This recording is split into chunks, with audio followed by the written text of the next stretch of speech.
অস্ত্র মামলায় সাবেক স্বরাষ্ট্র প্রতিমন্ত্রী লুৎফুজ্জামান বাবরকে খালাস দিয়েছে হাইকোর্ট। একই সাথে তাকে দেয়া ১৭ বছরের সাজা অবৈধ ঘোষণা করেছে আদালত।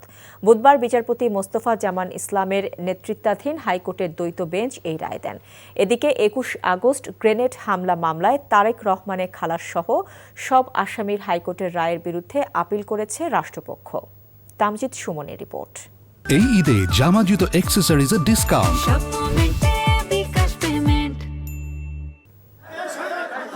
২১ আগস্ট গ্রেনেড হামলা মামলায় ২০১৮ সালের ১০ অক্টোবর সাবেক স্বরাষ্ট্র প্রতিমন্ত্রী লুৎফুজ্জামান বাবর সহ ১৯ জনের মৃত্যুদণ্ড ও বিএনপির ভারপ্রাপ্ত চেয়ারম্যান তারেক রহমান সহ ১৯ জনের ডেথ রেফারেন্স ও আপিলের শুনানি শেষে বিভিন্ন মেয়াদে দণ্ড দেয় আদালত। আর গেল বছর ডিসেম্বরে ২১ আগস্ট গ্রেনেড হামলা মামলা থেকে তারেক রহমান সহ সব আসামিকে খালাস দেয় হাইকোর্ট। বুধবার আপিল বিভাগের কজলিস্ট থেকে জানা যায়, এই মামলায় তারেক রহমানের খালাসসহ সব আসামির সাজার বিরুদ্ধে আপিল করেছে রাষ্ট্রপক্ষ। তবে আপিলের শুনানি হবে আগামী ২০ এপ্রিলের পর। এই মামলার পূর্ণাঙ্গ রায় বের হয়েছে।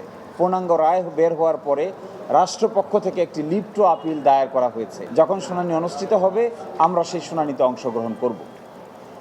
আমরা আশা করি হাইকোর্ট বিভাগ যে রায় দিয়েছে ২১ আগস্টের মামলায়, সুপ্রিম কোর্টও সেই রায়কে যথাযথভাবে আপহেল করবেন এবং বহাল রাখবেন।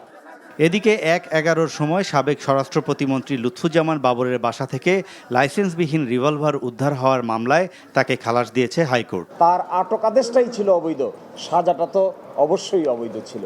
এই ফাইন্ডিংসের ভিত্তিতে আজকে তাকে বেকসুর খালাস করেছেন। এই মামলার মধ্য দিয়ে জনাব লুৎফুজ্জামান বাবরের আর কোনো সাজা বাংলাদেশের কোনো আদালতে থাকলো না।